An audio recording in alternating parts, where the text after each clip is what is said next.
Hey, I'm Patrick, and today we're looking at the most dark food deaths ever recorded. From a man confidently eating fresh jellyfish at a seaside market to a viral challenge that turned a single bite into a fatal mistake. It was October 2nd, 2018, and evening had settled over a large state university campus in Pennsylvania. A residence hall on the north side housed primarily first-year students in shared rooms arranged along fluorescent-lit corridors. Cassius Thorne was 19 years old and in his first semester at the university, enrolled in a general studies program. He shared a small dorm room with another freshman, and the two had developed a casual friendship based on shared interests in gaming and online content. Both spent significant time watching video platforms featuring challenge-based videos. During this period, an older challenge format had experienced renewed attention. The challenge involved swallowing a tablespoon of ground cinnamon without any liquid. The substance's fine, dry texture made it nearly impossible to swallow in that quantity without coughing, and the resulting struggle was often presented as humorous. Most participants coughed violently and abandoned the attempt without serious injury. However, the challenge carried a serious but often overlooked risk. Forceful coughing could drive fine cinnamon particles deep into the lungs, where they could not be easily cleared, triggering severe inflammation known as aspiration pneumonitis. While most cases caused only temporary irritation, rare hospitalizations and isolated deaths had been documented after large-scale inhalation. That evening, Cassius and his roommate had been watching compilation videos and discussed attempting one themselves, settling on the cinnamon challenge due to its apparent simplicity. The roommate agreed to film. They returned to their dorm room, and Cassius retrieved a tablespoon and ground cinnamon from the floor's shared kitchen. He sat on his desk chair, facing the camera, filled the spoon with a heaping amount of cinnamon, and confirmed that the recording had started. Cassius placed the entire spoonful into his mouth at once. The immediate effect was an inability to swallow, as the powder absorbed moisture and formed a thick, dry mass. Within seconds, he began coughing violently. The reflexive coughing expelled a cloud of cinnamon powder from his mouth and nose, but the sharp inhalations between coughs drew fine particles deep into his airways and lungs. The coughing continued for more than a minute. His face reddened, and his eyes watered as he struggled to clear his airway. His roommate stopped recording and offered him water, which Cassius drank between coughs. The coughing gradually subsided, though he continued clearing his throat and complained of chest irritation. Both treated the attempt as a failed stunt. Over the next 12 hours, Cassius developed progressively worsening symptoms. He went to bed, but woke repeatedly coughing and feeling short of breath. By morning, he had developed a fever and was breathing rapidly with visible effort. His roommate suggested visiting the campus health center, but Cassius initially declined. By afternoon, his condition had deteriorated further. He was coughing up discolored sputum, his fever had increased, and he became severely winded with minimal movement. His roommate contacted their resident advisor, who called emergency services. Paramedics arrived and found Cassius in severe respiratory distress with low oxygen levels. He was transported to a regional medical center, where imaging revealed widespread lung inflammation linked to inhaled cinnamon particles. He was admitted to intensive care, but his condition continued to worsen. Over the following days, his lungs failed to adequately exchange oxygen, progressing into acute respiratory distress syndrome. He was placed on mechanical ventilation, but complications from severe airway injury and infection led to multi-organ failure. He died several days after attempting the cinnamon challenge. Investigators later reviewed the phone recording to confirm the sequence of events, and the medical examiner ruled the death accidental. The university issued safety advisories through residence halls, warning students about similar online stunts. It was March 3rd, 2016, in Tulsa, Oklahoma. The overnight shift at the industrial warehouse was in full swing, with the hum of machinery and distant beeping of forklifts echoing through the massive building. Fluorescent lights buzzed overhead, casting harsh shadows between tall stacks of pallets giving the place that strange, empty-feeling warehouses get in the middle of the night. 34-year-old Kevin Scad had been working the night shift there for almost 3 years, operating a forklift and moving inventory across the floor. He was known as a reliable worker who showed up every night, did his job quietly, and stuck to the same routines to get through the long hours. One of those routines was making hot chocolate during his break to stay awake through the slowest part of the shift. The break room sat near the back of the warehouse, a small space with plastic table, a hot water dispenser, vending machines, and a cabinet where workers kept snacks, drink powders, and supplies. The problem was that the same cabinet was sometimes used by the night cleaning crew to store materials for the floor machines when they didn't want to walk back to the maintenance closet. Earlier that night, a maintenance worker placed a white plastic container inside the cabinet after refilling one of the industrial scrubbers. The container held powdered cleaning compound used for the floor machines. It had no label, just a plain white lid, and looked almost identical to containers some employees used for drink mix. I honestly can't get over the fact that something as simple as a label could have saved this man's life. Kevin had a habit of not paying attention to details when he was tired. Co-workers later told investigators he would often grab whatever container was closest instead of checking the label, especially in the middle of the night when everyone was half awake. Around 2 in the morning, Kevin walked into the break room for his usual drink. The lights near the cabinet were dim, and the white container at the front looked exactly like the one he kept his chocolate powder in. Without thinking much, he scooped several spoonfuls into a mug and filled it with hot water from the dispenser. He stirred it, noticing the mixture foamed more than usual, but assumed the powder had clumped from humidity. He lifted the mug and took a large swallow. The reaction was immediate.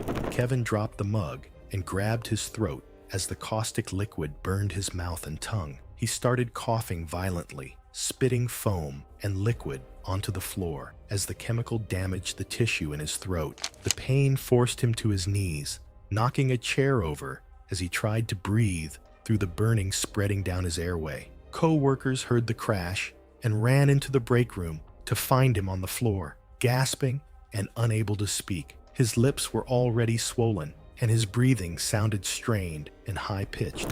One called 911, while another tried to keep him upright as he struggled to pull in air. Paramedics arrived quickly and suspected chemical ingestion when they saw the container on the counter. They gave oxygen and rushed him to the hospital, but the damage to his throat and airway kept getting worse as the swelling increased. At the emergency room, doctors worked to control the swelling and inserted a breathing tube when his airway began to close. The burns extended into his esophagus and upper airway, and despite treatment, his condition continued to deteriorate over the next several hours. Kevin died later that morning after complications from severe caustic chemical burns and airway obstruction.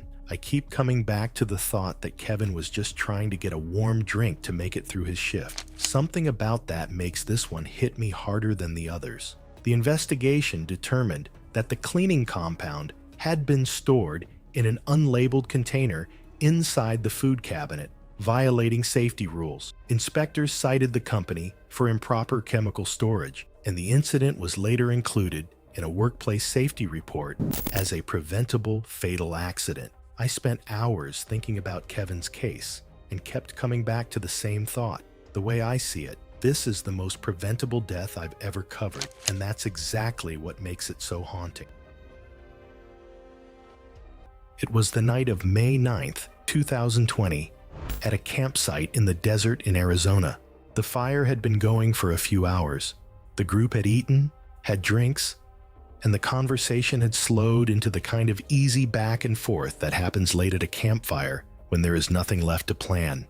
31-year-old Caleb Turner worked in construction logistics in Phoenix and had grown up in the Southwest. He knew the desert and was comfortable in it. His friends said he was the type of person who checked things before acting, rather than acting without thinking. He had joined the desert camping for a weekend getaway with his friends.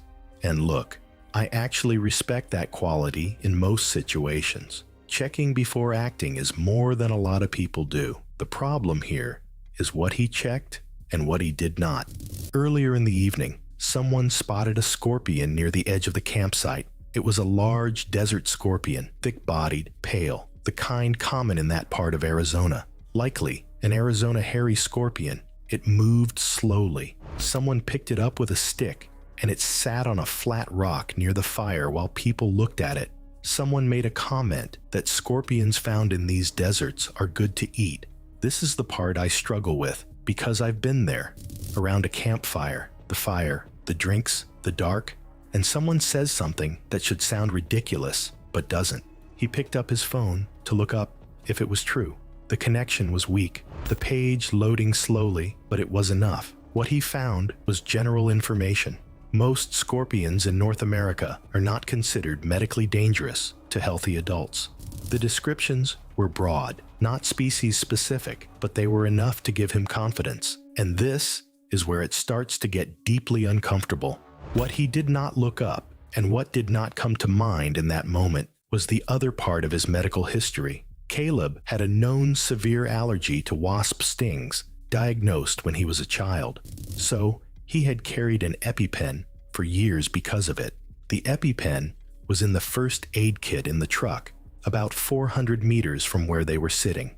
Venoms from different arthropods contain different proteins, but a person with a history of severe allergic reactions can be more prone to another venom triggering a similar response. He picked the scorpion up. It was alive and moving in his hand. He did not hesitate long. He put it in his mouth and bit down. As he bit down, the scorpion reflexively stung inside his mouth. Venom entered directly through the highly vascular soft tissue of his inner cheek and tongue, which allows rapid absorption. He spat part of the scorpion out. There was sharp pain. For a moment, he was not sure what he was feeling, but everyone laughed. Within minutes, his throat began to tighten. He said something about it to the people next to him. His breathing changed, shorter, harder to pull in. He was dizzy. He sat down, and then he could not stay sitting easily. His body was responding to the venom. His friends saw what was happening. They knew about his allergy. Someone ran toward the truck to get the EpiPen from the first aid kit. The campsite was not near a road. The truck was 400 meters away in the dark. Caleb's condition did not wait. By the time it was administered, the reaction had already progressed significantly, and it did not reverse the airway narrowing fast enough. Emergency responders had been dispatched as soon as they were called, but the site took time to reach. Paramedics arrived and began resuscitation on scene. Caleb Turner was pronounced dead after resuscitation efforts at the scene. Guess what? The scorpion was found nearby after it was alive. It was October 17th, 2019. A small riverside food stall in rural Indonesia. The kind of place that does not appear on any list, but gets passed between people who spend time looking for food that has not been written about yet. Ravi Menon was 43. He worked as a food writer based in Chennai and had built a reputation over years of traveling to places most food journalists did not bother with. He wrote about preparation methods, about the people behind the food, about what a dish meant in the context of the place it came from. Fruit bat soup had been on his list for some time. He had watched preparation videos before the trip, read what he could find, and arrived in Indonesia having already decided he would eat it. The decision was made before he got there. He had eaten unusual food across multiple countries and had never been seriously ill from any of it. That record had become its own kind of reassurance. He was not careless about food safety in general, but he had developed a quiet confidence in his own resilience that had grown with each trip that ended without incident. The eating, in his experience, had never been the problem. At the stall, he asked to be involved in the preparation. The cook discouraged it at first. Ravi pressed. He wanted the full experience, the handling, the process, not just the finished bowl. He saw it as the difference between observing a culture and participating in it. The cook agreed. Ravi handled the raw bat with bare hands. The cook said no first. That detail matters to me because this is the part that changes everything. He had a healing cut on his right index finger. It had been closing for a few days, but it reopened during the handling. The contact between the raw tissue and fluids of the bat and the broken skin on his finger was direct and sustained. Fruit bats across parts of South and Southeast Asia are known carriers of zoonotic pathogens, including viruses capable of crossing into humans through exactly that kind of exposure. The soup itself, properly cooked, carries a lower risk. The handling was a different matter, and Ravi did not know enough to treat it differently. He ate the soup and left. He felt fine. Within a week, a fever developed. He attributed it to the environment, to the heat, to something minor picked up along the way. Travelers get fevers. He had gotten them before. He waited. The fever did not ease. A severe headache followed, and then a creeping confusion that was harder to dismiss. He could not keep food down. He found a local clinic and was treated empirically for malaria or a bacterial infection. The clinic had no advanced viral diagnostic capability. The treatment did not work because it was not addressing what was actually wrong. He flew back to Chennai. By the time he was admitted to hospital, the infection had already advanced significantly. Neurological symptoms consistent with viral encephalitis were present and progressing. Over the days that followed, his level of consciousness declined. He became increasingly disoriented and difficult to rouse. There were episodes where he could not respond coherently to the clinical team. He was moved to intensive care as his condition worsened and his ability to maintain basic functions deteriorated. The clinical team worked to identify the cause, but the etiology could not be confirmed with the diagnostic resources and timeline available. The window for effective intervention had passed during the days the illness had gone unrecognized. Ravi Menon died in hospital. The diagnosis recorded was acute viral encephalitis with suspected zoonotic exposure history. The primary exposure pathway was identified as direct contact with raw bat tissue through compromised skin during food preparation. Ingestion was considered a secondary possibility, but assessed as less likely given the cooking conditions. His family was notified. The dish was low risk. The handling was not understood. He spent years building a career around eating things nobody else would. He pressed the cook until he said yes. He had a cut on his finger he probably forgot about. The soup was fine. The handling was what killed him, and the cook had tried to tell him no. It was August 22nd, 2015, in a residential neighborhood in San Antonio, Texas, the kind of place where backyards bleed into each other, and weekend evenings tend to stretch longer than anyone plans for. That's where Marlo Tenby spent most of his nights off, outside, with the same small group, doing what they always did. Marlo was 31. He worked dinner shifts as a line cook at a mid-range restaurant, which meant he was rarely home before midnight and rarely in bed before 3 in the morning. Drinking was part of the wind down, not occasionally, consistently. Most nights ended with a few drinks at minimum, and on weekends, it went further than that. He had built his entire social identity around being the one in the group who could handle more than everyone else. And honestly, looking back at how this night unfolded, that reputation might have been the most dangerous thing about him. The neck nomination challenge had been circulating through social feeds since early 2015. The format was simple: film yourself drinking something, post it, then nominate someone else to do the same. It started as a straightforward drinking dare, but escalated quickly as people tried to outdo whoever nominated them. By the time it reached Marlo's circle, the whole point was to make the person before you look like they played it safe. When his nomination came through on the evening of August 22nd, he didn't hesitate. 3 people were already in his backyard: 2 friends who had been there since early evening, and a neighbor who had wandered over an hour in. Marlo set his own phone against a cooler, asked one of the friends to hold a second phone for a wider angle, and started putting the mixture together. What he prepared was not a standard drink. He poured what witnesses later estimated at around 8 to 10 shots worth of straight whiskey into a large cup. He added hot sauce, a raw egg, and then he went inside and came back with a standard over-the-counter sleep aid box, punching out 4 tablets and crushing them into the cup before anyone could say much about it. I've had nights where a couple of drinks in, your judgment just stops working the way it should. By the time he reached for those tablets, I think that switch had already flipped. Diphenhydramine, the active compound in most over-the-counter sleep aids, is a central nervous system depressant on its own. Combined with a large volume of alcohol, it compounds the sedative effect significantly, slowing breathing and central nervous system activity in a way that neither substance would reach alone at those quantities. In someone with a high alcohol tolerance, the early warning signs are easier to miss because the body is already conditioned to push through them. One of the friends told him the mixture looked wrong and suggested he leave out the tablets. Marlowe dismissed it and finished preparing the cup. Both phones were already recording. He drank the entire mixture in one continuous effort, lasting roughly 40 seconds. He stayed upright afterward, talked, seemed fine. The group settled back into the evening and nobody flagged anything for the first 20 minutes. Around the 20-minute mark, his speech became harder to follow. He sat down heavily in a lawn chair about 12 feet from the back door. One friend assumed he was drunk and suggested they move inside.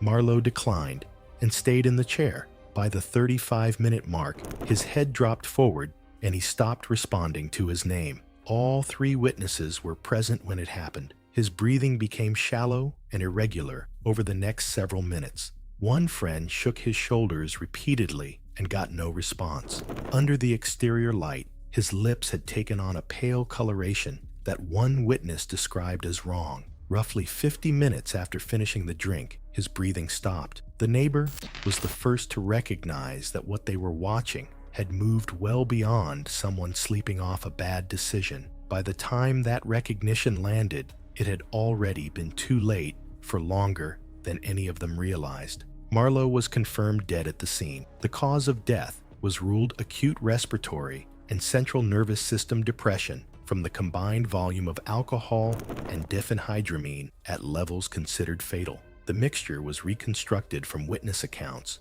and the remaining contents of the cup. Both phones were recovered and reviewed as part of the record. The case was closed as an accidental death. No one present was charged. I don't know how that one friend who spoke up felt afterward, but I think about, you said the right thing. You were standing right there, and it still went the way it went. It was August 14th, 2017, in Tempe, Arizona. The desert heat still hung in the air as evening settled in, the kind that makes you stay inside with the AC running. Inside a small apartment complex, 22-year-old Prue Quint set up her camera in her cramped kitchen, getting ready for what she called the ultimate spice challenge. Prue worked part-time at a clothing store, but most of her energy went into her small streaming channel, where she pushed herself through increasingly intense food challenges. What started as eating spicy snacks had turned into a competition with herself to go further every time. Her viewers loved watching her struggle through the heat, and the moments where she coughed or gagged usually brought the most donations. That night, her chat had been daring her to make what they called the world's spiciest combination. Instead of researching safe limits, she decided to improvise. She ordered dried Carolina Reapers, ghost pepper powder, pepper extract, and a bottle of Satan's blood hot sauce covered in warning labels. Her plan was to mix everything into spicy Korean fire noodles, creating something far beyond what most people would attempt. The warning signs were obvious. She joked online about ignoring safety instructions, posted photos of the labels, and laughed about how dramatic they looked. She didn't understand how strong pepper extract could be, and she refused to have anyone with her because she wanted to prove she could handle it alone. Her phone sat on a tripod, facing the counter, where a metal bowl waited. The mixture looked almost black, thick, and oily, barely resembling food. The smell made her eyes water, but she laughed and told the chat that meant it would be perfect. The stream started just after 8. She took a huge bite right away. Within seconds, her face turned red, and she started coughing, eyes watering so badly she could barely see. The heat hit harder than she expected, but instead of stopping, she forced herself to take another bite, then another. The chat filled with laughing emojis and donations. Milk sat next to her, but every time she tried to drink, she was coughing too hard to swallow. The extract coated her throat, making her gag as her stomach turned. The more she pushed through it, the worse it got. After another bite, she bent forward, coughing hard. She grabbed the milk, tried to gulp it, and choked. Then she vomited. It splashed onto the counter and floor as she stumbled back, trying to step out of frame. Her eyes were watering so badly she couldn't see. Her foot hit the spilled milk. She slipped instantly. Her shoulder hit the counter, then her head struck the edge before she dropped to the floor, stunned and gasping while her body kept trying to vomit. On her back, she tried to roll over, but another wave came up before she could move. Some of it went into her mouth and nose while she was still trying to breathe. She coughed violently, but the burning mixture made it uncontrollable, her throat tightening as she struggled for air. The sounds changed from coughing to wet, desperate gasps. The spice itself wasn't poison, but the reaction spiraled out of control. Between the fall, the vomiting, and the irritation, she couldn't get a full breath. The chat kept scrolling, most people thinking it was part of the challenge. A neighbor heard the crash and coughing. When there was no response, they called 911. Paramedics forced entry and found her unconscious on the kitchen floor with shallow breathing. They cleared her airway and rushed her to the hospital, but she had gone too long without enough oxygen. Doctors stabilized her heart, but the damage to her brain was severe. She never woke up. The report listed the cause as accidental asphyxia after aspiration of vomit, triggered by the extreme food challenge and the fall that left her unable to protect her airway. She had been alone, had consumed a highly concentrated pepper mixture, and no one was there when the reaction got out of control. What gets me is that this started as something people were watching for fun, and it turned into an accident nobody on that stream expected to see. Her final stream stayed online for hours before it was removed. Clips kept circulating, a young woman laughing into a camera, daring herself to go further than she should have, never realizing how fast something meant to entertain people could become the last thing she ever did. It was August 10th, 2018, in Hunan Province, China. The street market ran along a narrow lane between low buildings, stalls pressed close together, the smell of spice and smoke and unfamiliar cooking mixing in the heavy evening air. Vendors called out along both sides of the lane, and people moved slowly through the crowd, stopping to look at things they had never seen before. James Reed, 34, had worked without a real break for nearly 3 years. He was a project manager for a logistics firm in Manchester and had spent most of his 20s building a career that left little room for anything else. The trip to China was the first extended holiday he had taken since university. He had contacted an old university friend who had been living in Chengdu, and the two arranged to spend 2 weeks traveling through several provinces. And look, I understand that energy completely. You spend years promising yourself a trip, and when you finally take it, you want to do everything. You want to say yes to everything. That feeling is part of what makes this story so hard to read. His friend had become his guide to everything unfamiliar, what to eat, what to avoid, what was normal, and what was worth trying. James trusted his judgment because he had been there long enough to know the difference. They had spent several days working through market food, trying things James would never have considered at home, and nothing had gone wrong. The pattern of small, successful risks made the next one feel manageable. And this is the part that gets me, that pattern. Every small risk that goes well makes the next one feel smaller. That is just how human beings work. At some point during an earlier evening, his friend had mentioned, during a conversation, that giant centipedes were eaten in some parts of China. He added that he had seen them prepared and sold as food, usually cooked, and that people handled them without concern once they were no longer alive. He was less certain about anything beyond that. That lodged in James's mind and came back when they arrived at the Hunan market, and he saw the glass containers at the insect stall. The centipedes inside were alive. They moved slowly against the glass, dark and segmented, the largest nearly 8 inches long. The vendor began to reach for preparation tools when James gestured toward the container. The interaction shifted. James indicated he wanted one without preparation. The vendor hesitated, repeating a gesture and a short phrase indicating it should be cooked first. James repeated his own gesture. There was a brief exchange, the vendor looking between James and his friend before reluctantly complying. His friend hesitated, unsure if James was joking or trying to prove a point, and by the time he realized he was serious, he couldn't stop him. One was selected, thick-bodied, nearly 8 inches long and fully alive, and tried to swallow it in a single movement to avoid stopping halfway. I seriously wonder what James was thinking at this point, because what came next wasn't worth it. It did not go down cleanly. The legs caught against the back of his throat and triggered a violent gag reflex. The movement became uncontrolled almost immediately. It briefly obstructed the upper airway and triggered a severe reflex closure, preventing effective breathing. Even as it was forced lower, the irritation and repeated spasms made it impossible to draw a proper breath. He began to choke. His coordination deteriorated rapidly. He collapsed at the market stall. Emergency services were contacted, and James was transported for treatment. Despite medical intervention, his condition did not stabilize. He was pronounced dead later that evening.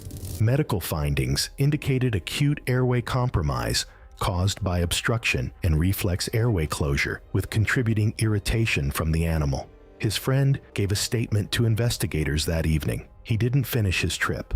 I can't help but feel that if he had been more cautious, he might have made it past the second week and had the holiday he'd been waiting years for. It was August 21st, 2017. Rural Oregon, USA. Late summer, the kind of evening where the light stays long and the air is still warm after the sun goes down. The fence line ran along the edge of dry golden fields, wild growth pushing through the wire in places, the whole stretch unhurried and familiar. Melissa Grant was 34. She taught at a primary school in a small town outside Eugene and had spent most of her life in that part of Oregon.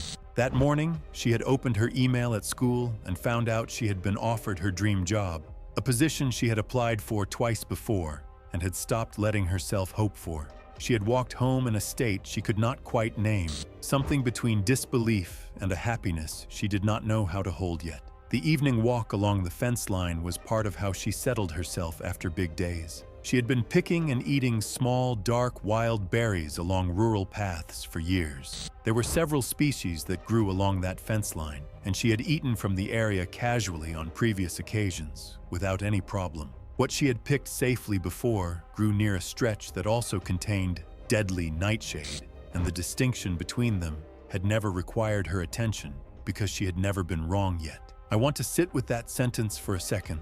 She had never been wrong yet. But what actually happened next gets you questioning that. That evening, she was not paying close attention to which berries she was picking from where. She was in a good mood. She gathered considerably more than she ever had on a previous walk, enough to fill both hands more than once. She ate a substantial amount directly from her palm as she walked, more than any casual handful, and carried the remainder home. What she brought back was enough to fill a small jam jar. She cooked them down that same evening and ate a significant portion of the jam before bed, spreading it across several pieces of bread. The total amount of berries she consumed that night, between what she ate on the walk and what she processed into jam and then ate again, represented a volume that would have been dangerous even to someone who had correctly identified the source. She had not correctly identified the source, and the jam concentrated what the raw berries had started. The first symptoms came in the night: dry mouth, a strange heaviness behind her eyes. Her vision began to blur, and her heart was beating faster than it should have been. She lay in bed and waited for it to pass. It did not pass. The confusion came next, slow at first, and then faster than she could manage. Her thoughts could not find a clear path, and the room began to feel wrong in a way she could not describe. By around 2 in the morning, she was disoriented and speaking about things that were not there. Her housemate heard her and found her in the hallway, pale and unreachable. Paramedics were called. When they arrived, they found Melissa presenting with symptoms consistent with severe anticholinergic toxidrome, rapid heart rate, dilated pupils, confusion, and active hallucinations. She could not give a coherent account of what had happened. The jam jar on the kitchen counter was found during the assessment, and the berries were noted. Deadly nightshade, Atropa belladonna, contains atropine and scopolamine. Both are potent anticholinergic compounds. The berries are small, dark, and glossy, growing individually on the plant in a way that can go unexamined by someone not specifically looking for identifying features. Fatal outcomes in adults are uncommon with casual exposure. They are not uncommon when the volume consumed is high and the toxins have been further concentrated through cooking. But several hours had passed since ingestion, and her condition had been deteriorating through most of them. Her core temperature had risen through the night, and her cardiac rhythm was unstable by the time treatment began in earnest. The presentation included complications that made the intervention more difficult to sustain. Melissa Grant died from complications of anticholinergic toxicity in the early hours of the morning. Subsequent analysis confirmed deadly nightshade as the source. Post-incident findings noted that the fence line location contained multiple berry-producing species growing in close proximity, and that no markers or clearance existed to distinguish edible from toxic plants. It had not hurt her before. That was the reason she trusted it. She had gotten the job she had stopped letting herself want. She made jam before bed. She did not wake up. That is the part of this case I genuinely could not process when I first read it. The worst night of her life started as the best day. It was April 28th, 2020, late on a Thursday afternoon in a suburban neighborhood outside Charlotte, North Carolina. The street was lined with single-family homes and most residents were still at work. The neighborhood was quiet except for distant sounds of traffic. Sutton Amara was 22 years old and in her senior year at a nearby university where she had been involved in campus theater productions since freshman year and was finishing up her communications degree. She was living at home with her parents and younger brother to save on expenses while commuting to campus. Friends later described her as curious and prone to following online trends, particularly content popular among her peer group. During the early months of the pandemic, a dangerous online trend emerged as more young adults spent time on social media during campus shutdowns. The challenge involved consuming large amounts of diphenhydramine, a common over-the-counter allergy medication that can cause hallucinations, seizures, cardiac arrhythmias, and death at high doses. Participants filmed themselves taking far beyond the recommended amount to document the altered effects, despite warnings from medical professionals that had not reached all viewers. That afternoon, Sutton was home alone while both parents were still at work and not expected to return for approximately 2 hours. She had been watching videos related to the challenge over the previous week and decided to attempt it herself. She had purchased a bottle of the medication at a pharmacy several days earlier without difficulty. She went to her room, set up her phone to record, and removed 24 tablets from the bottle. Each tablet contained 50 milligrams of diphenhydramine. Standard dosing was 1 or 2 tablets every 4 to 6 hours. The amount she selected represented a dose exceeding 1,000 milligrams, a level associated with life-threatening toxicity. She swallowed the tablets over several minutes while the camera recorded. Initial effects began within the first hour. Diphenhydramine at toxic doses acts as a powerful anticholinergic, disrupting normal nervous system function.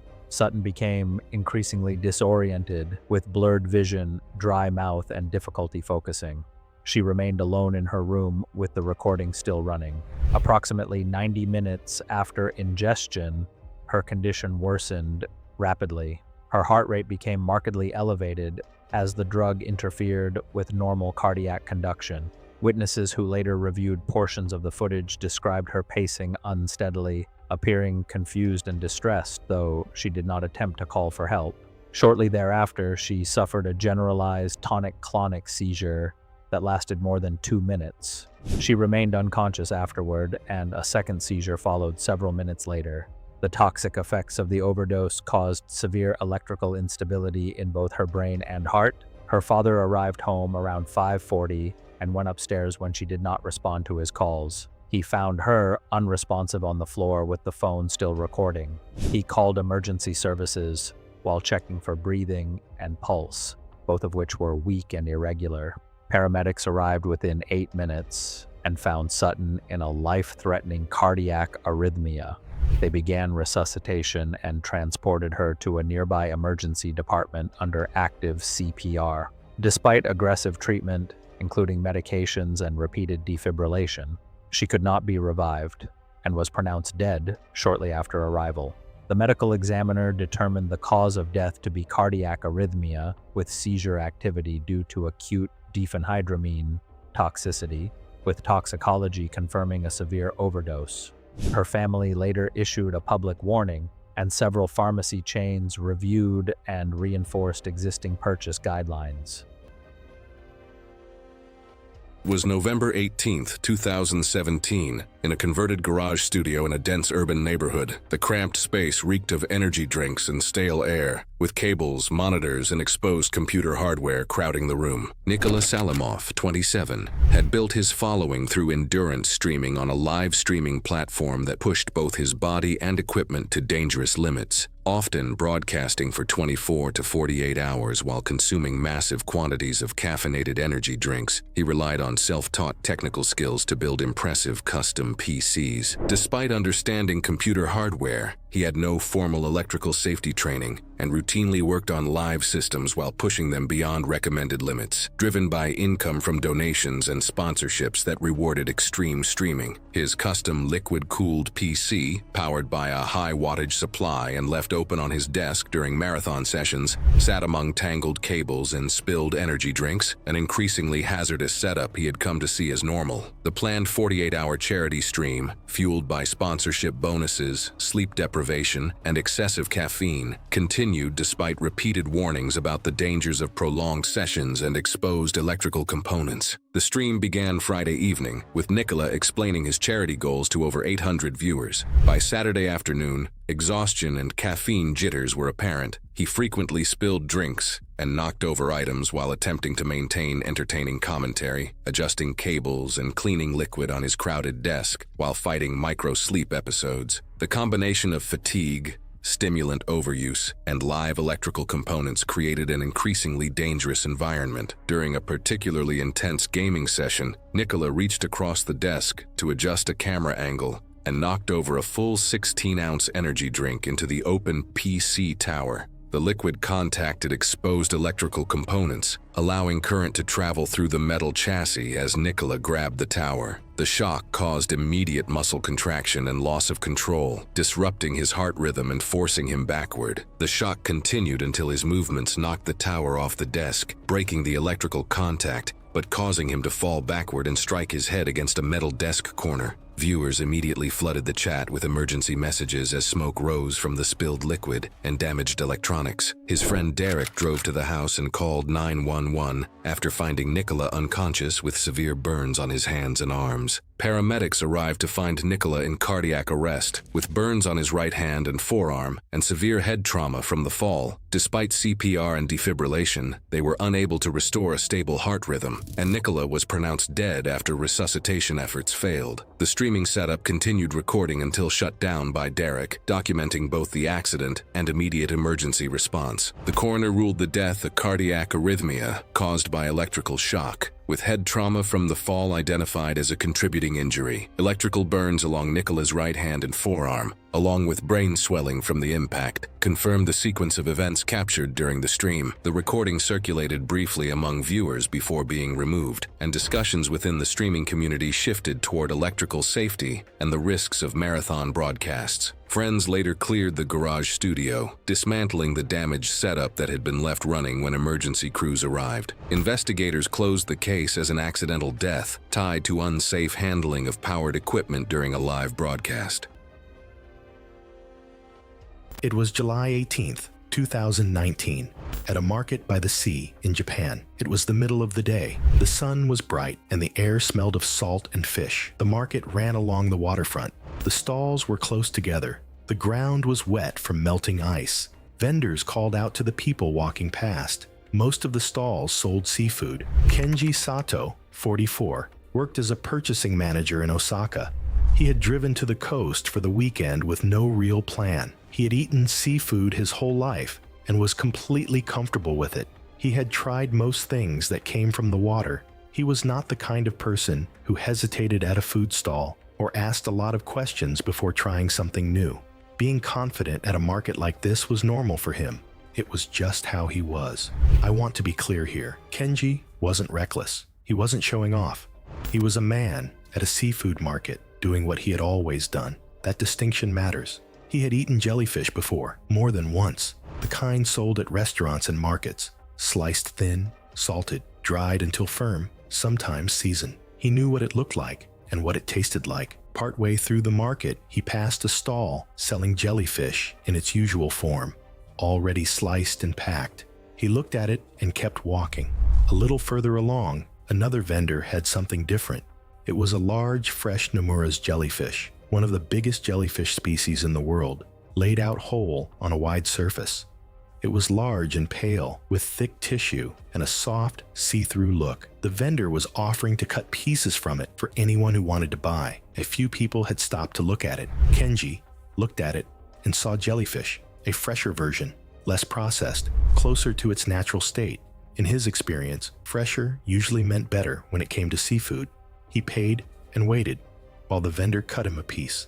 What he did not know, and what had not seemed worth thinking about, was that the way jellyfish is prepared before eating is not just about taste or texture. It serves a real purpose. Jellyfish flesh contains nematocysts, tiny stinging structures that sit inside the tissue, including in parts that look like ordinary meat. In a live jellyfish, these structures fire when touched and push venom into whatever they contact. They can still fire after the jellyfish has died, especially when pressed or disturbed. While being stung by this species on normal skin is not usually life-threatening, the inside of the mouth and throat is a very different matter. Salting, drying, and extended preparation breaks these structures down over time and greatly reduces their ability to fire. Fresh tissue goes through none of that process. The nematocysts in a freshly cut piece of Nomura's jellyfish are mostly still whole and still active. I actually spent 3 hours researching nematocysts specifically for this case, and what I found genuinely shocked me. The structures are essentially biological syringes. Pressure activates them, and chewing is pressure. He ate the piece standing at the stall. The reaction started while he was still chewing. Chewing put pressure on the tissue and mixed it with saliva. Together, the pressure and the contact with saliva provided exactly the kind of physical and chemical triggers that cause nematocysts to fire. They fired throughout his mouth, all at once. The stinging hit his tongue, the inside of his cheeks, the roof of his mouth, and the back of his throat as he swallowed. It was not one sting in one spot. It was a large number of stings firing at the same time across soft tissue that is full of blood vessels and reacts fast to any injury with swelling. And this is where it starts to get deeply uncomfortable. The pain came first, sharp and immediate. Then a burning feeling moved down into his throat. Swallowing became difficult almost straight away. Within a few minutes, his lips began to swell. Then his tongue. His throat started to tighten. The venom entering through the soft tissue of the mouth and throat was causing swelling throughout the upper airway. His breathing became difficult. The airway was getting narrower as the swelling grew. He collapsed at the market. People nearby called for help. Emergency responders arrived to find serious swelling in his upper airway and breathing that was in a critical state. He was taken to the hospital. Despite efforts to help him, the swelling in his airway grew faster than doctors could bring it under control. He died from a blocked airway caused by severe internal stinging, most likely made worse by a severe allergic response consistent with anaphylaxis. The investigation confirmed that the piece he had eaten was not processed and still contained active stinging cells. The vendor, when questioned, said he had assumed the man knew what he was buying and understood that it needed to be prepared before eating. The man had seemed confident. He had not asked any questions. This genuinely made me question whether confidence and experience actually matter once a line has already been crossed. It was July 6th, 2014, London, England, a Sunday morning in South London. The streets were quiet, and the curtains were still drawn on most of the houses along the road. Inside, the smell of coconut oil and saltfish had already filled the kitchen before 7 in the morning. Gloria Stevens was 67. She was retired and had spent most of her adult life in London after coming over from Jamaica as a young woman in her 20s. She had built a life here, raised children here, buried her husband here, and through all of it, the kitchen had been the one constant. She was the kind of grandmother who expressed everything through food. Birthdays, funerals, first days of school, reunions, all of it went through her kitchen. Her ackee and saltfish was the thing people asked for by name. She had been making it for decades, and she knew the process the way she knew her own hands. She had never once had a problem with it, and that right there is the part I keep returning to. It's the fact that she had never had a problem preparing that dish. The family arriving that morning was the first visit in several months. There had been distance, the kind that builds quietly between people who are busy and well-meaning and not as present as they intend to be. A few missed calls, a few rescheduled plans. Nothing dramatic, just life pulling people in separate directions. Gloria had been looking forward to this morning more than she had said out loud. She wanted it to feel like it used to. She had the table set before anyone arrived and the food well underway. The kitchen had two sources of ackee that morning. The canned ackee she used regularly, safe and ready to go, and a bowl of fresh ackee that had been brought over recently by a family member. Gloria did not inspect the fresh ackee before using it. She had cooked with fresh ackee her whole life, and the inspection was never something she skipped. Not once. You checked that the pods had split open on their own while still on the tree. You checked that the yellow arils were clean and separated. You removed every seed and every trace of the pink membrane before anything went near heat. It was not a precaution she had learned from a book. It was something passed down, practiced so many times it had become part of the physical rhythm of making the dish. Her hands knew the steps, the way her feet knew the stairs in her own house. That morning, the bowl was on the counter, and the clock was moving, and the family was due, and she reached in and kept going. The check did not happen. After 40 years of never skipping it, that morning she did. The breakfast was prepared, plated, and brought to the table. The family sat down together and ate. It was the kind of meal she had been making her whole life, and it tasted the way it always tasted.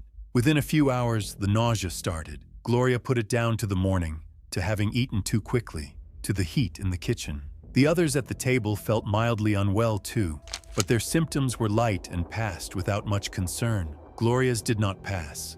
The weakness came next, and then a confusion that she tried to push through, continuing to move around the kitchen, tidying, keeping herself upright and present the way she always was when family was there. By the time she collapsed, the family had already begun to understand that something was seriously wrong. This is where things took a turn I was not prepared for when I first read this case. She was taken to hospital.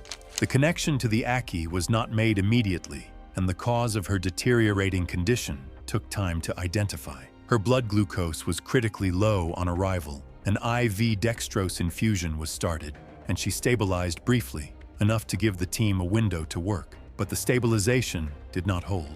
Unripe ackee contains hypoglycin A, a toxin that disrupts the body's ability to maintain blood sugar and process fatty acids. It is not removed by cooking. The pods that had not opened naturally on the tree were not ready, regardless of how long they spent in the pan. Gloria did not check. By the time Jamaican vomiting sickness was confirmed and traced to the unripe fresh ackee, the neurological deterioration was already advanced. The hypoglycemia had been running through the critical early hours before anyone understood what was causing it. Treatment continued, but the damage could not be reversed. Gloria Stevens died from the complications of Jamaican vomiting sickness. The canned ackee on the counter was tested and found to be uncontaminated. The fresh ackee in the bowl was the source. It was November 6, 2016. A ring light illuminated a small table covered in food containers inside a one-bedroom apartment in a residential high-rise in Incheon, South Korea. The rest of the room was dim. A bed visible in the background, a clothing rack, blinds drawn, the camera framed tight on the table and the man behind it. Gyubin Baek was 26 years old and had spent the past 3 years as a full-time mukbang streamer, broadcasting himself eating large quantities of food to a live audience 5 nights a week from that apartment. He earned his income entirely through viewer donations and sponsorship deals with food delivery services. Friday night streams regularly drew roughly 4,000 concurrent viewers. His mother, who lived 40 minutes away by transit, visited weekly to help clean.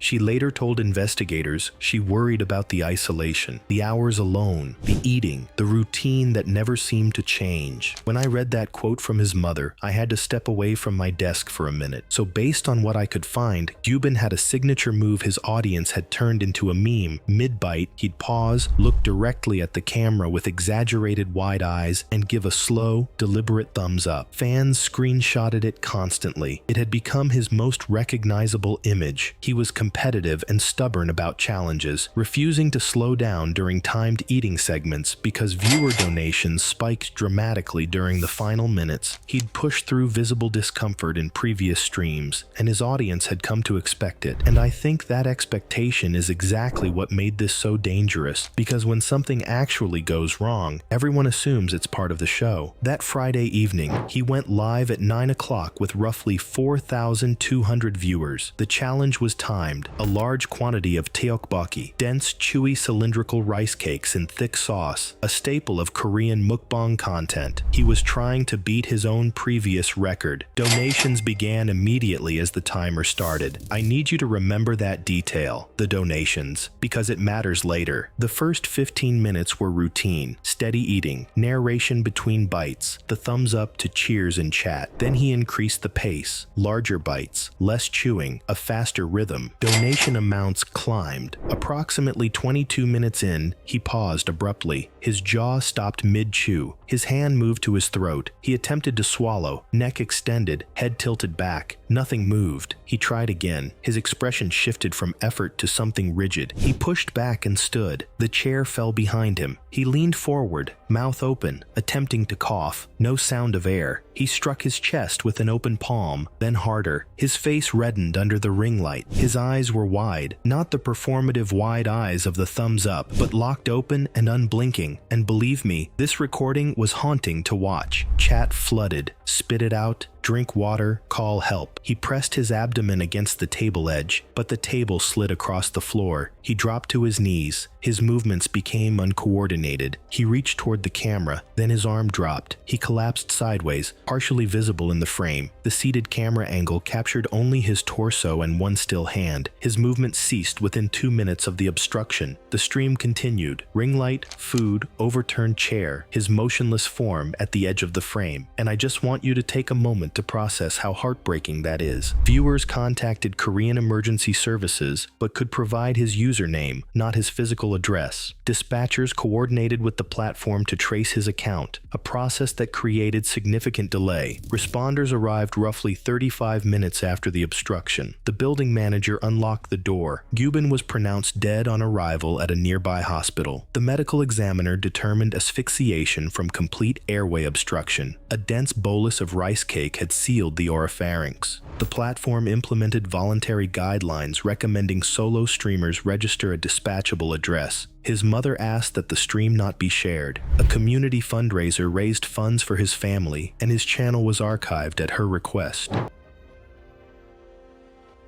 It was May 9th, 2015, in Fresno, California. The weekend farmers market had taken over a large parking lot on the edge of town. Rows of white tents across the asphalt, while the late morning sun beat down hard enough to make the air shimmer above the ground.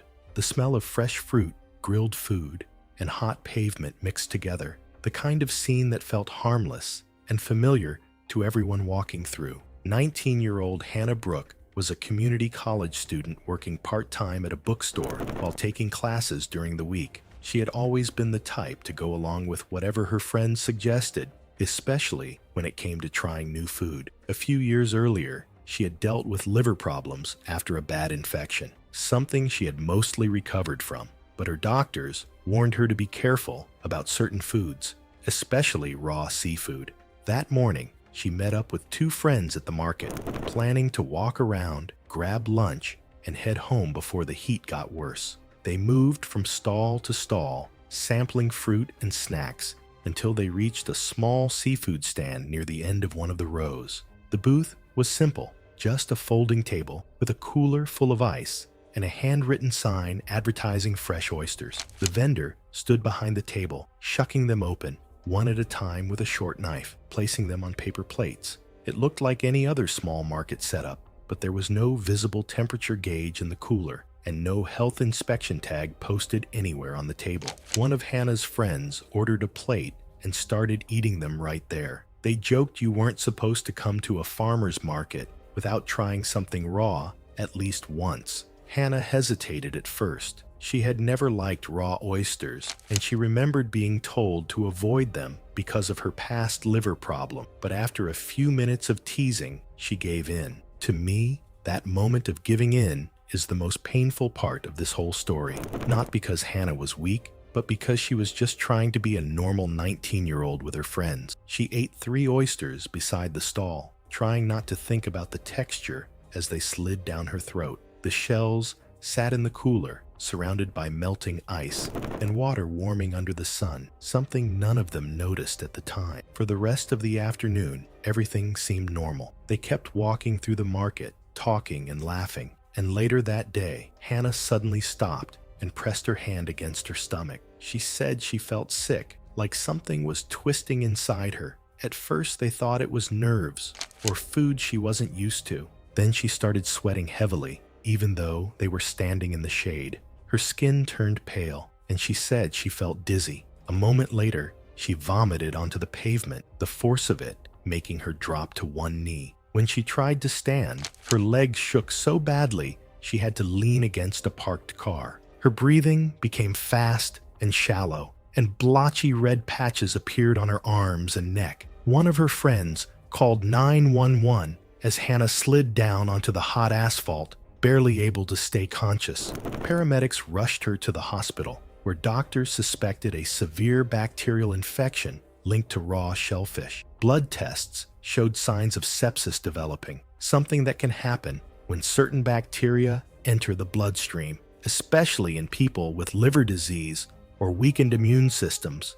By the evening, her condition had already begun to worsen, and through the night, it kept getting worse. The infection spread despite antibiotics, causing her blood pressure to drop and her organs to begin failing. She was moved to intensive care, but early the next morning, her heart stopped. Hannah died less than 24 hours after eating the oysters. The investigation found multiple food safety violations at the seafood stand. Inspectors reported the oysters had not been kept at a safe temperature, and the vendor lacked proper documentation showing where the shellfish had been harvested. Officials concluded the infection was most likely caused by bacteria commonly found in raw oysters, which can be deadly for people with liver conditions. The stall was shut down and the vendor's permit revoked, but the case was recorded as an accidental foodborne death. What makes Hannah's story so unsettling is how ordinary it started. A hot day, a crowded market, a few friends daring each other to try something new, and within hours, 3 oysters turned into an infection her body couldn't survive.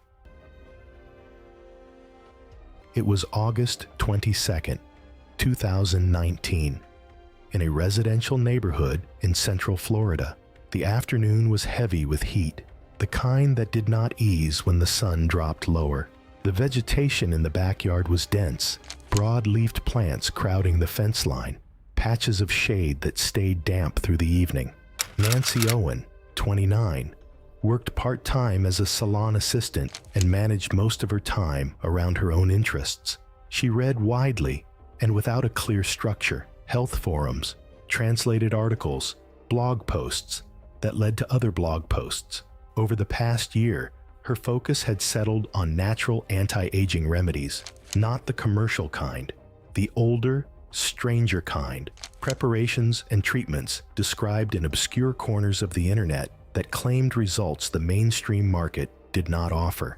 And look, I am not here to dismiss the broader topic, but I feel that not all sources online are true, and one should stick to safety. Several weeks before August, she had begun working through material on frog-derived treatments. The topic was not new in the broader sense. Frog compounds had a long documented history in traditional medicine, but what she was reading sat at the edges of that history. forum posts, and translated summaries, often inconsistent with one another, describing certain frogs as having properties that improve skin quality, reduced visible aging, restored something the body had lost. The claims were vague, and the images attached to them inconsistent. Different writers described different animals. The details shifted from one source to the next.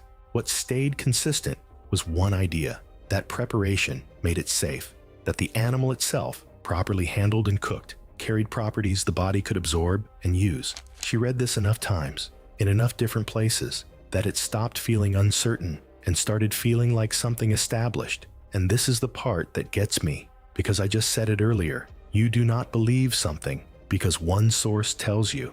You believe it because 10 sources repeat it, even if all 10 sources are wrong. There were frogs in her backyard. There always were in Florida.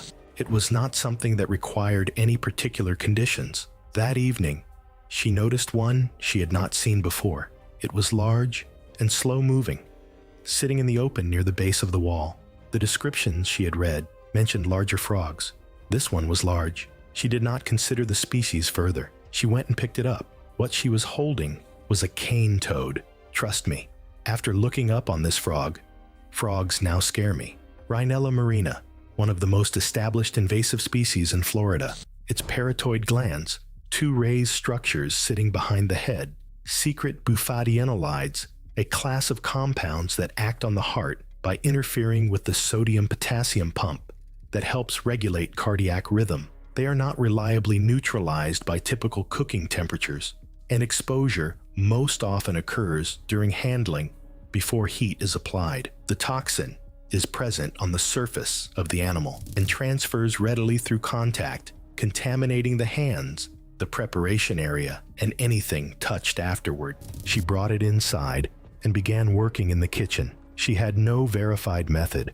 What she had read described outcomes, not precise technique. She worked from general knowledge of how meat was prepared, applying the same logic.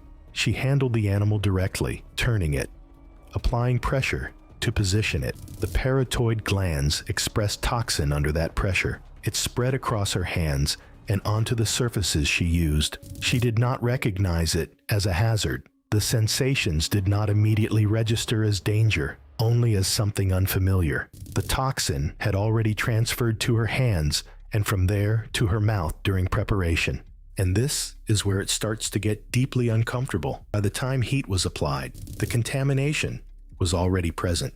At some point during cooking, she ate some of what she was preparing. More than a simple taste, enough to judge the result. The bitterness was immediate and intense, sharper than anything she expected. It did not resemble food. A burning sensation spread across her tongue and the inside of her cheeks, followed quickly by tingling and a sudden increase in saliva. Her stomach turned abruptly. She paused, but did not stop. The reaction felt extreme, but not yet clearly dangerous to her, something she interpreted as part of the process rather than a warning to abandon it. And this is the moment I find hardest to sit with, because that bitterness was the warning. That burning was the signal, and she interpreted it as part of the process. Within minutes, the nausea intensified sharply. A wave of dizziness followed, stronger than expected, forcing her to steady herself against the counter. Her heart no longer felt regular, not just fast, but uneven, in a way that was difficult to ignore. Her coordination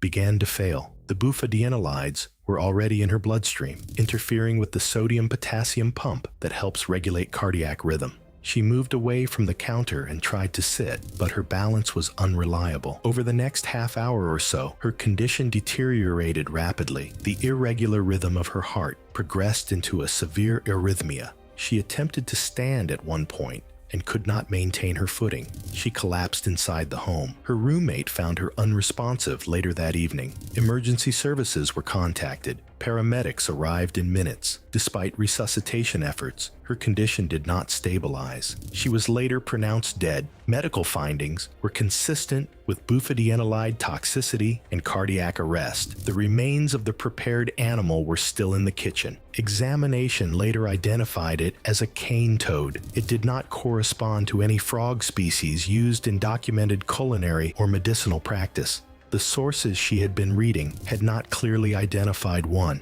And that's just the sad part of it. She was trying to take care of herself, and she was willing to take the risk.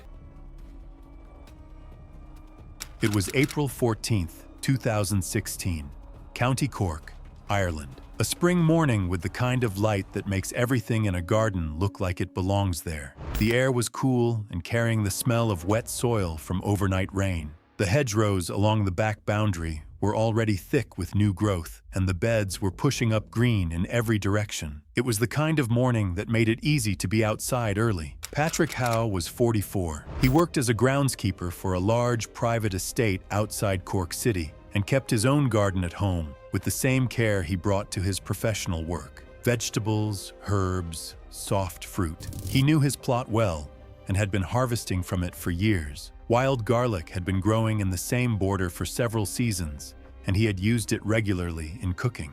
It came up reliably every spring, and he knew where to find it. What had also been growing in that border, for longer than the wild garlic, was lily of the valley. He had planted it himself years earlier on the opposite end of the same bed. In spring, both plants push up narrow, bright green leaves from the ground at the same time, in similar conditions, at similar heights. I've covered plant mice identification cases before, and most of them involve people who had no business handling wild plants in the first place. Patrick was a professional groundskeeper. He planted both of them himself. That changes everything about how I read this. Without the distinguishing markers, the flower spike of the lily of the valley, or the garlic scent released when a wild garlic leaf is crushed between the fingers, the two are easy to confuse. Patrick knew this in the general sense that experienced gardeners know most things about their plots. He had never confused them before. He had been harvesting from that border long enough that recognition had replaced verification.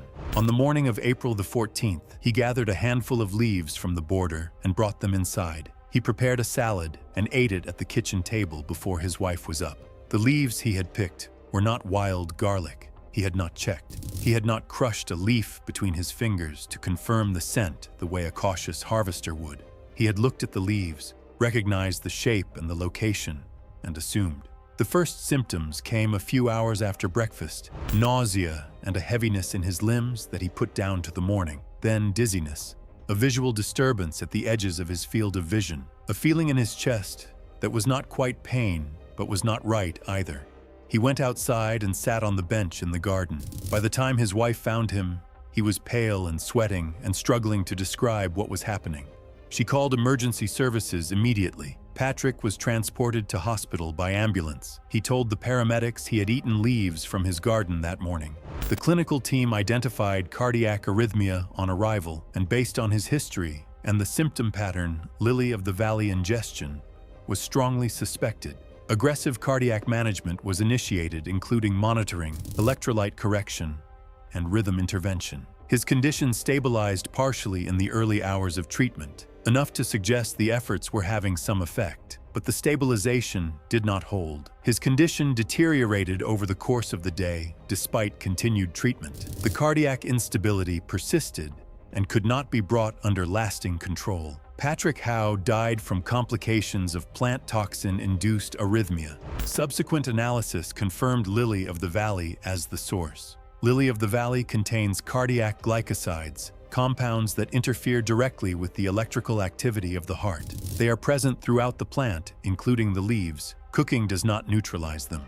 Patrick had eaten a full salad portion, enough to deliver a significant toxic load. Post-incident findings confirmed that both plants had been intentionally cultivated in the same border and that no error had occurred in the garden setup itself. The failure had occurred at the point of identification. The difference was the smell. He did not check it. One crush of a leaf between his fingers. That is the whole distance between that morning and every other spring morning he had ever harvested from that garden. That detail hasn't left me. It was February 21st, 2018, when late evening darkness had settled over a residential neighborhood in suburban Phoenix. Most homes showed interior lights, and the street was quiet with little traffic. The temperature had cooled into the mid-50s after a warm day, and the neighborhood remained still as residents settled in for the night. Brennan Cade was 21 years old and attending a local community college part-time while working at a retail electronics store. He rented a room in a house shared with two other young men in their early 20s. Housemates later reported he spent much of his free time alone in his room watching online videos. Friends described him as easily bored and frequently seeking attention from his social circle through humor or risky stunts. During late 2017 and early 2018, a dangerous challenge had gained notoriety online. Participants filmed themselves biting into laundry detergent pods, single-use packets containing highly concentrated liquid detergent. The challenge was framed as shocking humor, with the unpleasant taste and obvious danger treated as part of the appeal. Most participants bit the pod briefly and spat out the contents without swallowing. The pods contained concentrated surfactants and enzymes sealed under pressure within a thin, water-soluble membrane. When ruptured inside the mouth, the contents could cause severe irritation to oral and airway tissues. If inhaled, the detergent could penetrate deep into the lungs, disrupting normal gas exchange and triggering chemical pneumonitis. Manufacturers had issued repeated warnings, and poison control centers had documented thousands of accidental exposures in young children. Intentional exposure by young adults attempting the challenge represented a newer and growing category of cases, with several hospitalizations already reported. That evening, Brennan's housemates had gone out for the night. Shortly after 11 o'clock, he decided to attempt the challenge himself. Believing he could control the exposure, he retrieved a pod from the laundry room and set up his phone on the kitchen counter, positioning it to capture his face and upper body. He did not wear gloves or take any protective measures, assuming the exposure would be brief and manageable. He began recording and bit into the pod. The membrane ruptured completely, releasing the pressurized contents into his mouth and throat. The reaction was immediate. Brennan bent over the sink, coughing violently as some of the detergent was aspirated into his airway. Between coughing episodes, his breathing became erratic and shallow as airway inflammation progressed. Rapid inflammation followed, and swelling in his throat made breathing increasingly difficult. Attempts to rinse his mouth were ineffective as coughing intensified, leaving him unable to speak or call for help. One of his housemates returned early and found Brennan gasping at the sink. He called emergency services immediately while trying to assess Brennan's condition. Paramedics arrived within 11 minutes and found Brennan in severe respiratory distress with critically low oxygen levels. Assisted ventilation was initiated, and he was transported to a regional trauma center. Despite aggressive emergency care, severe lung injury prevented adequate oxygen exchange. Brennan suffered cardiac arrest from progressive hypoxia and could not be resuscitated. He was pronounced dead approximately 2 hours after the exposure. The medical examiner ruled the death accidental, caused by respiratory failure following detergent aspiration. Investigators later reviewed the phone recording to confirm the sequence of events, and local officials issued renewed warnings about the risks associated with online challenge content.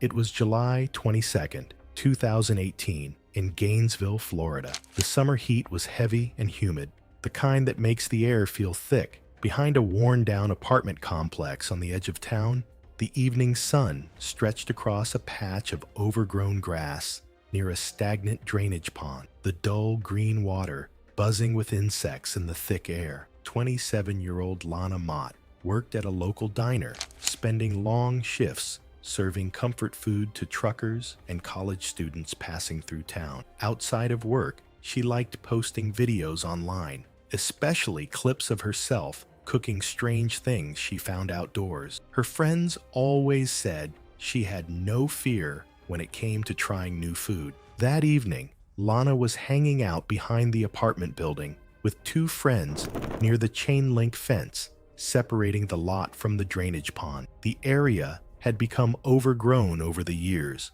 turning the back lot into a small stretch of wild Florida where frogs, insects, and stray animals showed up almost every night. Near the edge of the pond, they noticed several large toads hopping through the grass. These weren't the small frogs people usually saw after rain. They were thick-bodied and slow-moving. One of her friends joked that people online cooked frogs all the time and wondered if they could do the same thing. None of them realized the toads common in that part of Florida were cane toads, a species that produces a powerful toxin from glands behind the head. The toxin can be dangerous if it gets into the mouth, eyes, or bloodstream, and even handling the animal without washing your hands can cause problems. Lana thought it would make a good video. She set her phone on a patio table while they brought out a small camping stove and frying pan. They skinned the toads the way they thought you would prepare any small animal,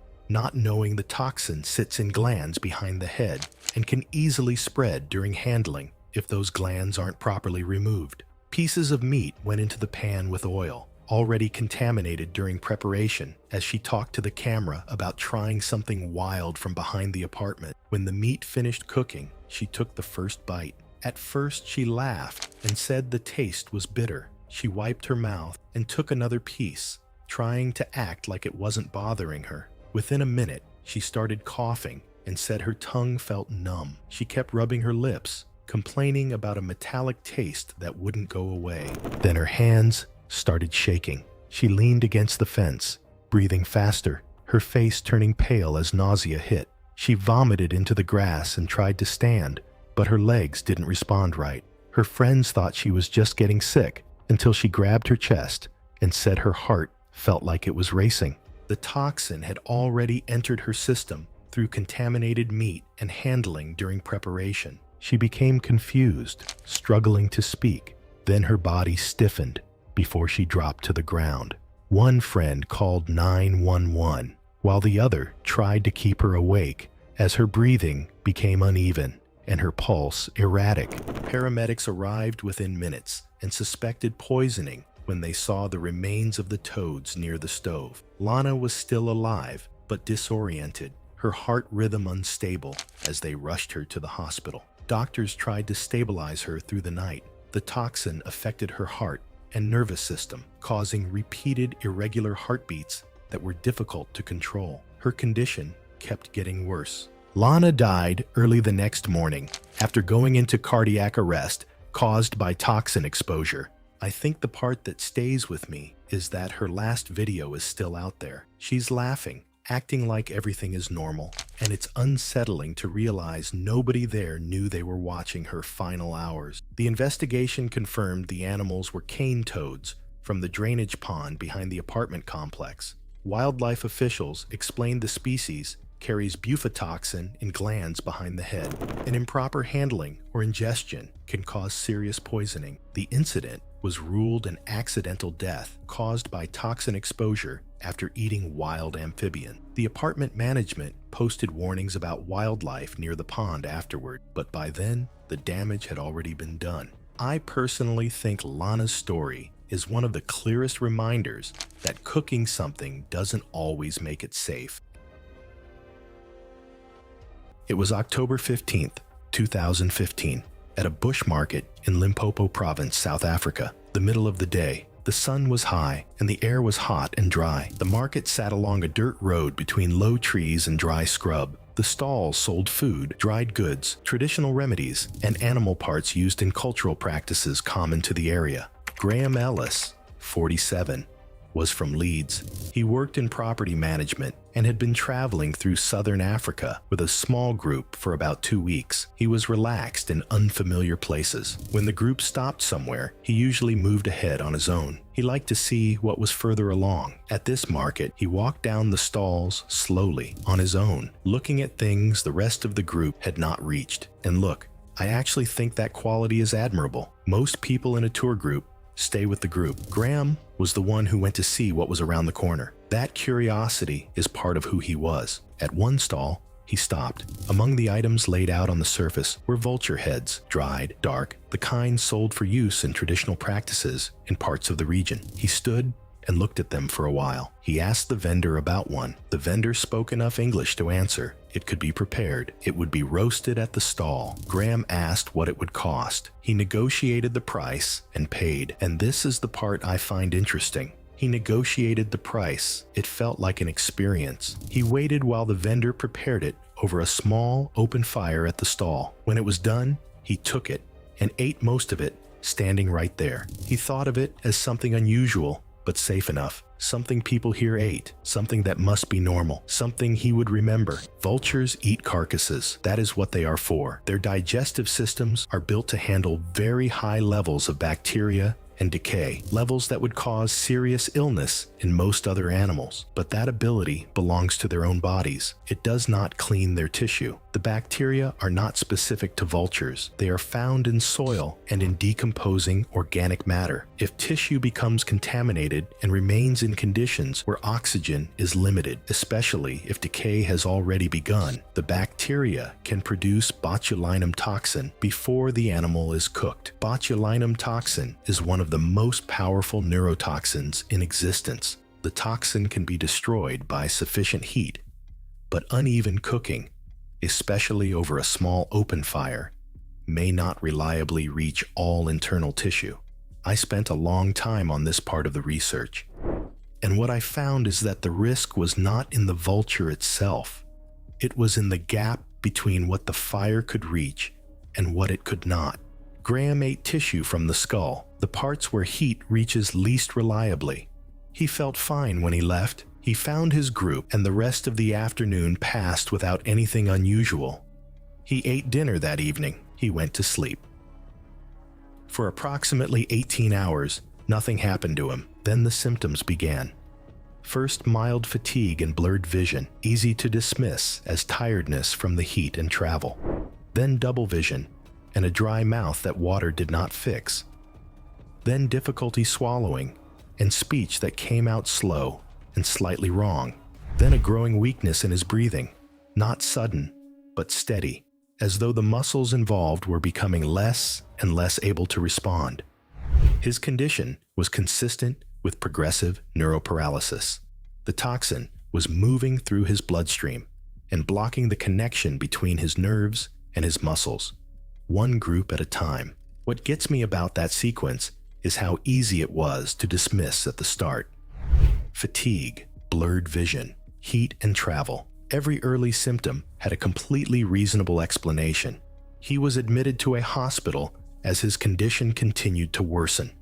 Medical staff identified the pattern of symptoms as consistent with botulism.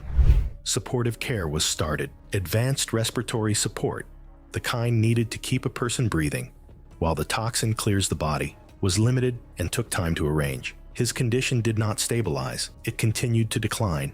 Graham Ellis died from respiratory failure caused by neurotoxin exposure. He was 47 years old. His tour group filed a missing persons report after he failed to return the following day and could not be reached. He was located through the hospital. And the part that stays with me about Graham Ellis, the detail I cannot move past, is that his tour group filed a missing persons report they did not know. He had just walked a little further down the market than everyone else, and by the time they noticed he was gone, he was already in a hospital bed. It was September 22nd, 2018, Ho Chi Minh City, Vietnam, the last evening of a 2-week trip. The city was loud and warm at that hour, motorbikes threading through narrow gaps, the smell of charcoal and fish sauce drifting from open restaurant fronts along the block. The place was busy and well lit, the kind of noise and movement that makes somewhere feel safe when you are far from home. Diane Okafor was 39. She worked as a nurse in Houston and had just completed a demanding postgraduate program that had taken most of her available energy for the better part of 2 years. The Vietnam trip had been planned as a way to close that chapter, something she and her sister had been talking about for a long time. Diane was health conscious by training and by habit. Throughout the 2 weeks, she had stuck to bottled water, cooked food, and had avoided raw produce without making a performance of it. It was simply what she did when she traveled. The restaurant that evening had blood clams on the menu. The travel blog had mentioned them specifically, framed as a local delicacy worth trying. The preparation was described as lightly blanched, which Diane read as cooked. Blood clams in Vietnamese cooking are typically prepared by brief immersion in hot water, enough to open the shells and heat the surface of the meat, but not enough to cook the interior to a temperature that eliminates pathogens. The shells open, the clam looks done. The interior is not. Diane did not know this distinction and had no reason to. She ordered them and ate several. Her sister ate a smaller portion. This is where things became quietly devastating for me. She was a nurse. She had been careful for 14 straight days. She read the word blanched and it registered as safe. That's where everything started. They left Vietnam the following day. Diane felt fine on the flight home and for the days that followed. The hepatitis A virus has an incubation period of several weeks, and the early phase produces no symptoms. She returned to Houston and moved back into her routine. Her sister developed a mild illness about 2 weeks after the trip, managed it at home, and recovered without complication. Diane's symptoms appeared later and differently. The fatigue that developed was heavier than post-travel tiredness and did not lift. Her appetite dropped. Several weeks after returning, she noticed the yellowing at the whites of her eyes. Blood tests confirmed markedly elevated liver enzymes. She was admitted to hospital. Hepatitis A was confirmed and linked to the shellfish exposure. 2 factors made Diane's case different from her sister's and from the majority of hepatitis A presentations in otherwise healthy adults. The first was the quantity she had consumed. Blood clams are filter feeders that concentrate pathogens from surrounding water as they feed, and the clams from that area carried a documented contamination load. Diane had eaten more of them than her sister, and her initial viral burden was substantially higher as a result. The second factor was timing. She had returned to a full working schedule and had not sought medical attention until the jaundice appeared, which was several weeks after the infection had already taken hold. By the time she was admitted, the virus had been progressing without intervention for longer than would have been ideal. In most adults, hepatitis A resolves on its own with supportive care. In a small number of cases, for reasons not fully understood, the immune response becomes excessive and begins attacking liver tissue faster than it can recover. This is called fulminant hepatic failure, and it is rare, but it is more likely when the initial viral load is high and treatment is delayed. Diane was in that group. Her liver enzyme levels continued rising after admission rather than stabilizing. Her clotting function began to deteriorate, a sign that the liver was losing its ability to perform basic metabolic tasks. She was transferred to intensive care within 4 days of admission. Over the following week, her condition was managed with the full range of available supportive interventions. Her bilirubin levels kept climbing. Her mental state began to change as toxins her liver could no longer process accumulated in her bloodstream, a condition called hepatic encephalopathy. She became increasingly disoriented. A transplant assessment was initiated, but her condition progressed faster than the process could move. Her organs began to fail in sequence. Diane Okafor died on October 23, 2018. Post-incident findings noted that blood clams are high-rate filter feeders. They draw water through their bodies continuously and concentrate whatever is present in the surrounding environment, including viruses. Hepatitis A contamination in shellfish from certain coastal and delta regions of Vietnam has been periodically documented. The clams Diane ate that evening carried a viral load consistent with that exposure pathway. The number she consumed meant her initial infection burden was higher than her sister's. She avoided the obvious risks. Her body could not contain the one she could not see. I have to be honest, I almost didn't include this case because nothing she did was wrong. She just didn't know what blanched meant in that kitchen, and that was enough.